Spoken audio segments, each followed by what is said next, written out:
I cannot enter.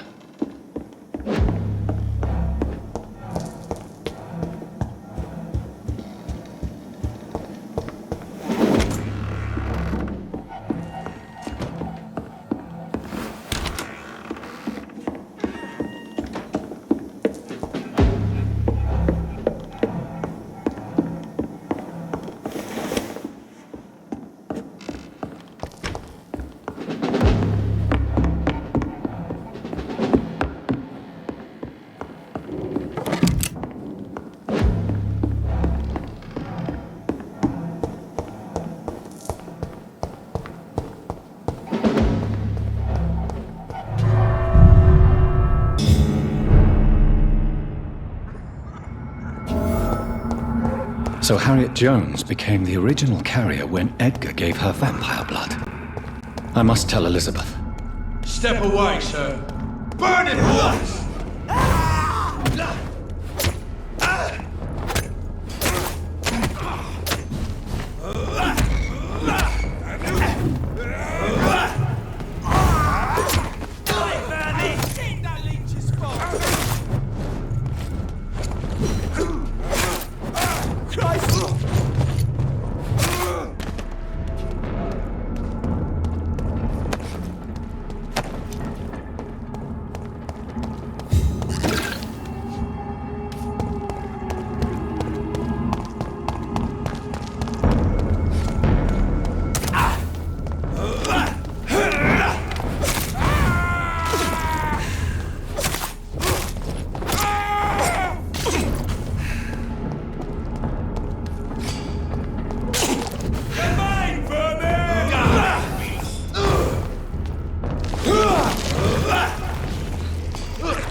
What good fortune brings you back to me, Jonathan?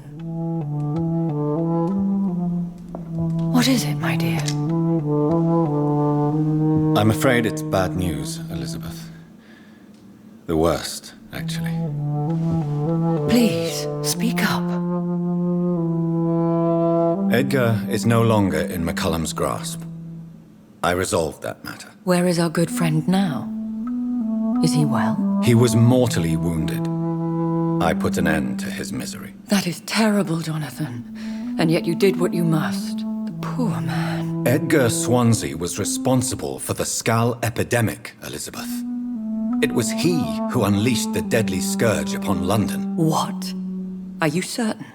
This is the most terrible accusation of all. He confessed everything to me. He sought to cure the disease, to exploit vampire blood to stop the epidemic. But he unwittingly gave birth to a catastrophe. All those poor victims. How could he do it? What happened?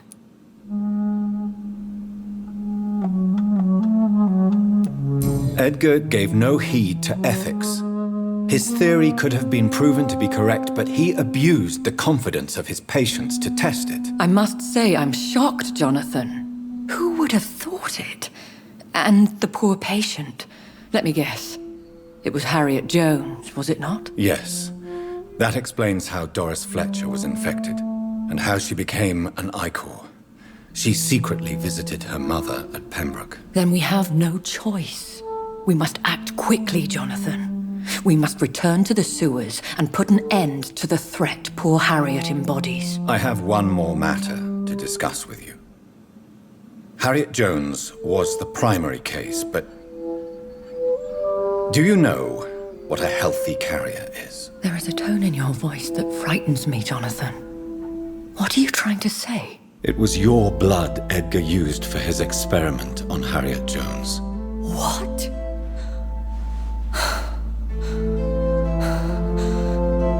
No. No. This can't be. Oh. Elizabeth. Are you all right?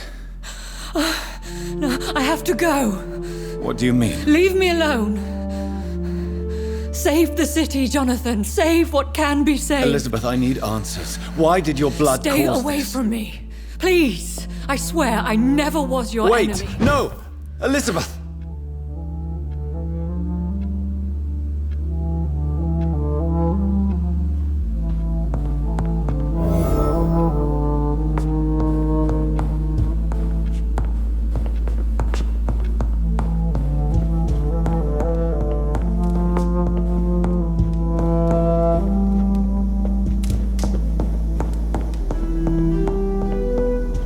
It's locked, all right.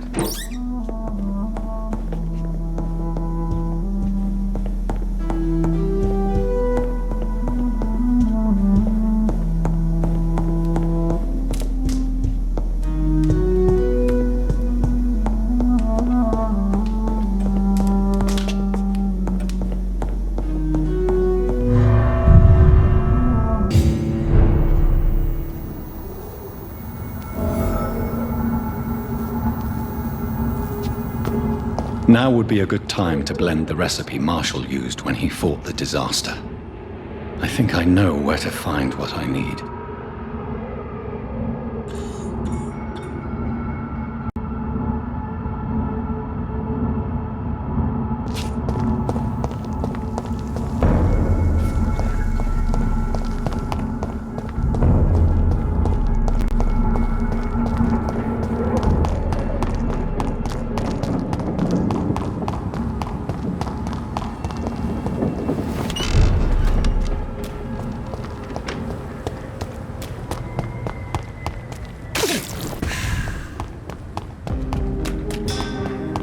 London has brought so much pain to me.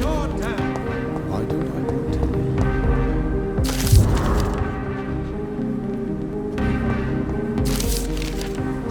to? Whose blood could be purer than that of William Marshall? Lord Redgrave will have to spare me a drop.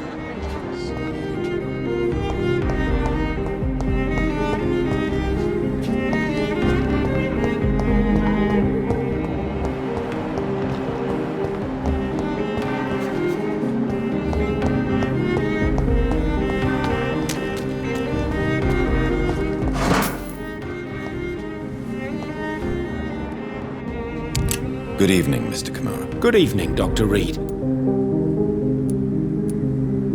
Goodbye, Mr. Kimura. Take care.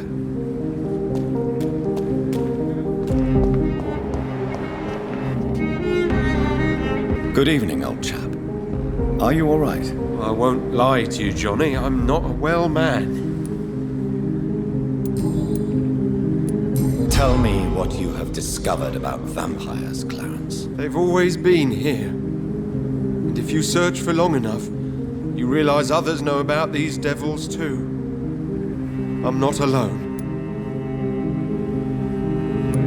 What do you mean you're not alone? Who have you met? The Guard of Prewin. The Brotherhood of St. Paul's Stole. Ichabod Throgmorton. Those names always pop up when you dig deep enough. Have you spoken with any of them? No. With the quarantine, it's almost impossible to leave the West End. But as a doctor, maybe you could, Johnny. Are you asking me to help you prove the existence of vampires, Clarence? Yes, Johnny. Please, gather all the information you can find about vampires and bring it to me. You're the only friend I have left. I need you. Have you shared your research with anybody else? No. But I've published my leaflets all across the city, hoping that someday someone will realize I'm printing the truth.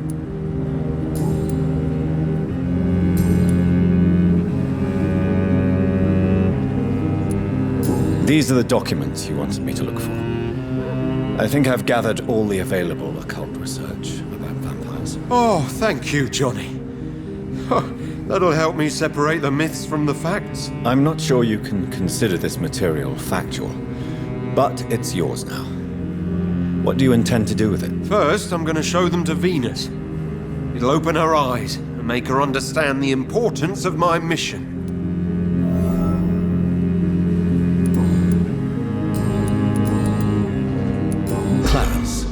Why have you distributed leaflets about vampires all across the West End? I have to warn everybody about them. They've killed thousands of people already, unnoticed thanks to the epidemic. We are all in danger here. Vampires in London? Come on, Clarence. Who's going to believe that? I'm not mad, Jonathan. You have to believe me. I know they are real. They're all around us, even as we speak. Clarence, you've always been a reliable and a good friend to me. If you say you saw a vampire, then I believe you. Thank you, Johnny. Thank you for your trust. You don't know what that means to me. It's all right. But if you want my help, you have to explain exactly what happened. The first time it was in Rouen. I saw an officer drink the blood of a soldier. I saw its teeth, saw it bite. It was a vampire, Johnny, and they're here too.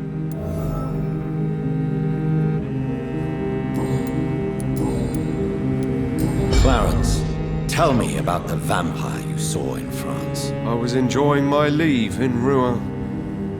I left the bar, took a shortcut back to the barracks. I saw it in a back alley. An officer in a stained uniform, biting into a soldier's neck. Did you ever see that officer again? No. He wore the uniform of the Royal Warwickshire Regiment. I did some research, but found no trace of him. He probably stole it from a previous victim. Clarence. I was... But you were drunk, weren't you? Are you sure these two men were not just kissing? Please don't insult me, Johnny. I hid, and I saw him leave. Then I saw the body, drained of all blood. I've seen the same marks here in London since I've returned.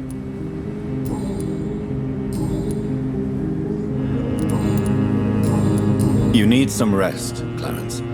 You should try to sleep. Only the first step. Women of all countries unite.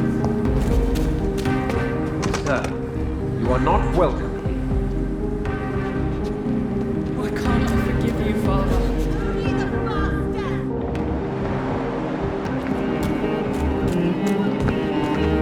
And women. Have you noticed anything suspicious recently?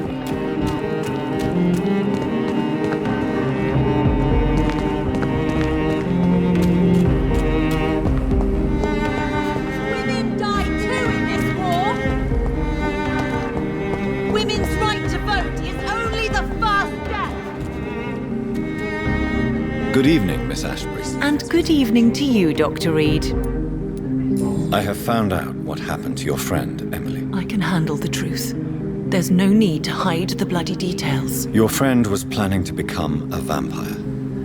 She thought she'd met an honest one and made a deal with him. Unfortunately, Emily did not survive the process. My mother told me many times about the risks of being turned. I often suspected she exaggerated the danger to avoid me being tempted. No, the risk is real. Have you any idea what a body has to endure?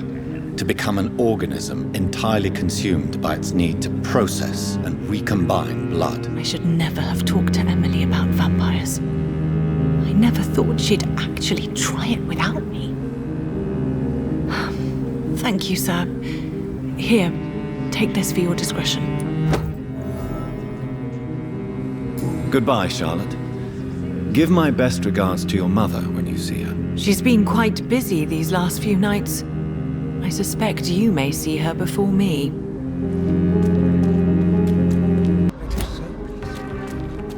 I understand.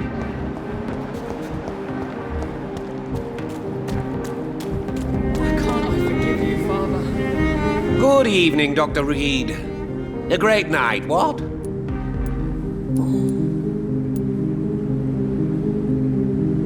Calhoun, tell me about your relationship with Doris Fletcher. Oh, Doris. Cold fire and burning ice trapped in a perfect body.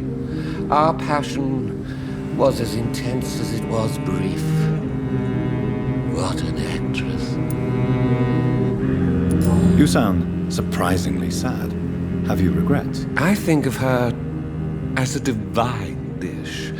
I'm glad I was able to taste it, but I regret I could only get a bite of her mystery. You really loved her then? She fascinated me, Dr. Reed. I can't imagine what she must have endured through her life to reach such a level of emotion and sensibility. How did you meet her? On a boat to France before the war. She was thinking about a career in Paris, and I was eager to try French gastronomy. We both returned disappointed. I expect you've seen her on stage, too. She really is the best actress of her generation. Such frailty and such strength at the same time. I hope she'll play again soon. She's been away for too long.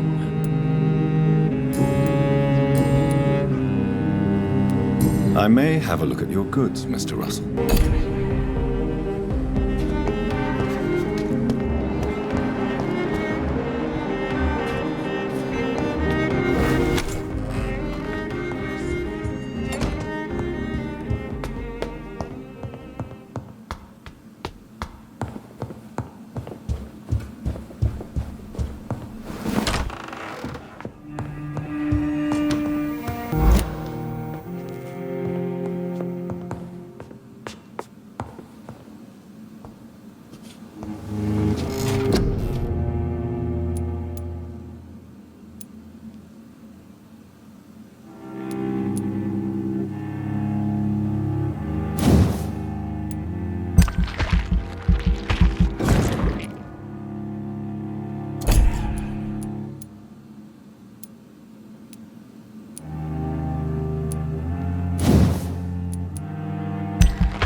Hello again, Mother. Jonathan, back already? Good, good. I was just about to go outside to find you. You shouldn't stay away for so long.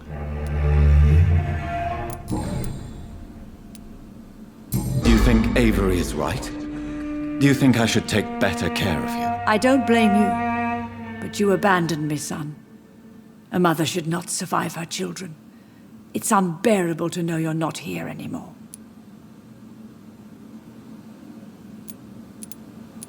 I know I have failed you since I returned. I even watched you bury Mary from a distance.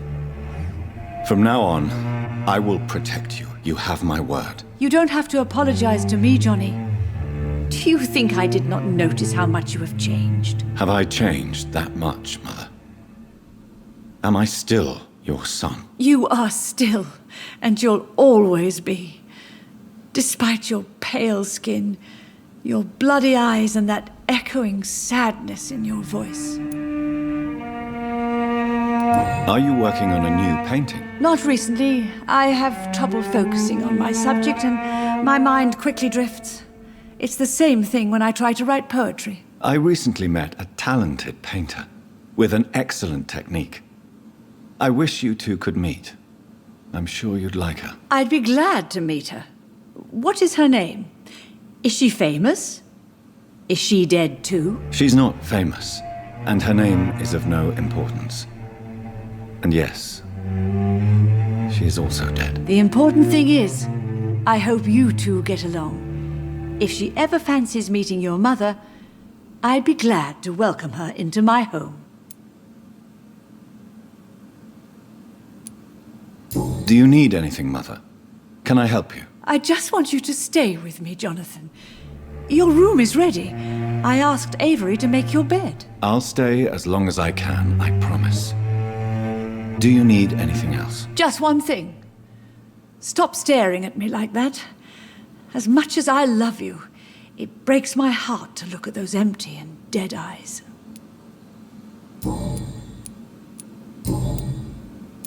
Do you really see Mary and Father? Do you also see me as one of the dead? Yes.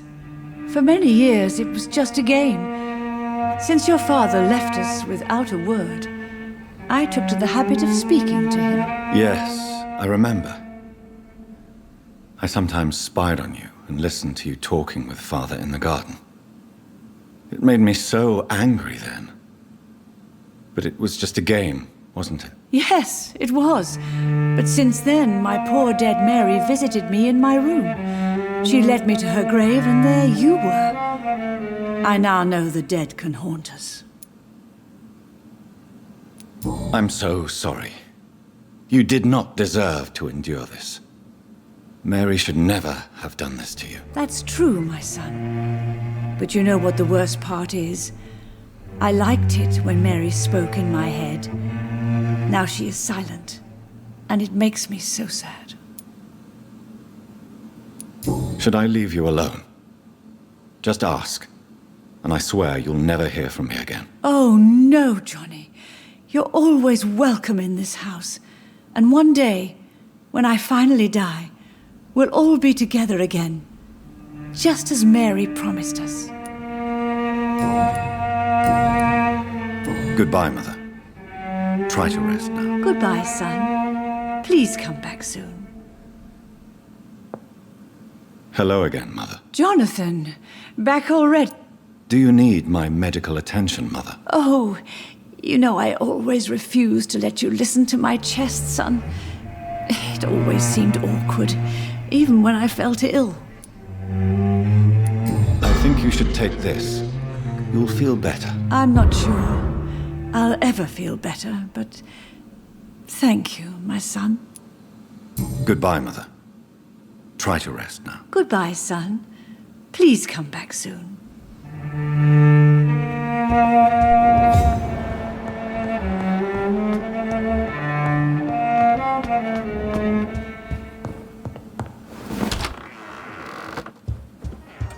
If you wish to stay tonight, your room is ready, Mr. Jonathan.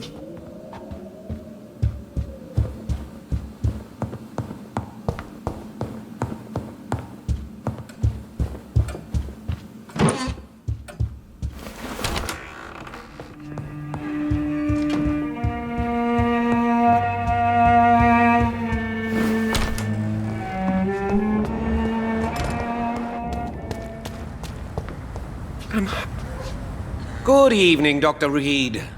A great night, what? Do you need medical help? You would save my life, Dr. Reed. I have not felt so bad in many years.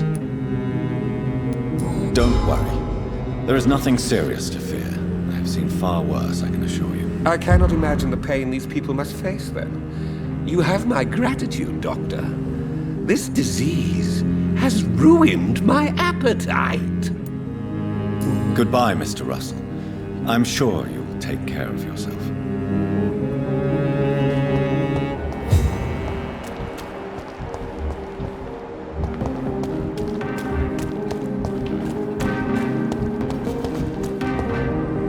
Good evening, old chap. Are you all right? I won't lie to you, Johnny. I'm not a well man. Do you need medical assistance, Clarence? It's a little late for visiting hours, don't you think? What can I say? I haven't lost my old habits. I hope we're talking about the same habits, old friend.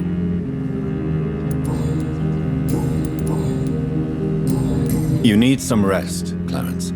You should try to sleep.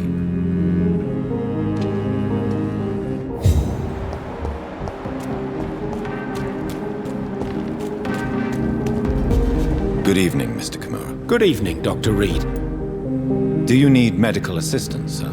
Don't believe that I'm the kind of man with a fragile constitution, but I am afraid my imprisonment has done more harm than I thought.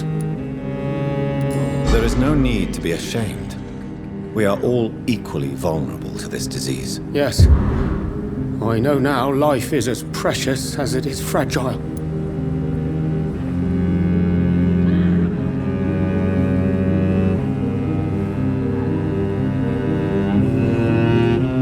Goodbye, Mr. Kimura. Take care. Maybe I should leave the city.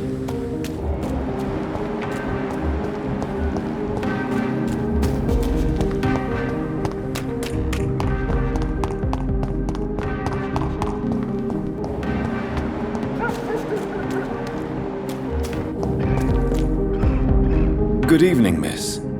Can I help you? I'm a doctor. Dr. Jonathan Reed. I am Karina Billow. I don't need any doctor. The rats. Where are the rats? Miss, you don't seem well at all. Are you afraid of rats?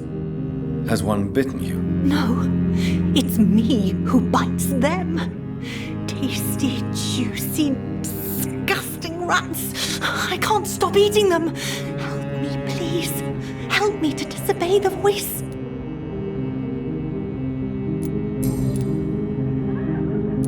What is the local news hereabouts, Miss Billow? Shadows. Shadows hunting shadows. Whispers in the dark. Pestilence. Suffering. Death. What happened to you? The rats. The answer hides in their little crunchy bones. Their juicy, tiny brains. Miss Billow, please, try to concentrate. Why do you worry about rats so much? The voice in my head. He forces me to do so. Drink their blood, he said. Eat their flesh. Tell me about the voice in your head. Who is it? Can you describe it? Is it someone you know, someone you met? Keep your mouth shut, he said. Don't ever speak about me, or I'll abandon you. Help me, please, Doctor. Do you feel compelled to obey that voice, Miss Billow? Even if you're loath to submit to it? Yes. Please. Help. Tell me about yourself, Miss Billow. What do you do for a living? Oh, I'm hungry. Need to eat. Have you got something for me? Blood, perhaps? Can you give me blood, Dr. Reed? Don't you remember who you are, miss? What you did for work? I was strong, proud. I campaigned for good causes. But that was before. Before. It does not matter anymore. I'm so hungry.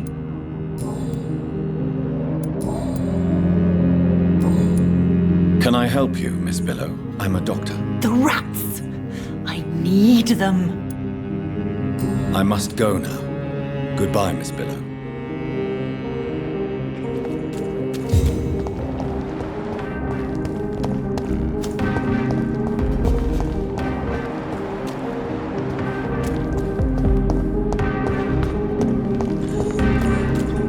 It's locked, all right.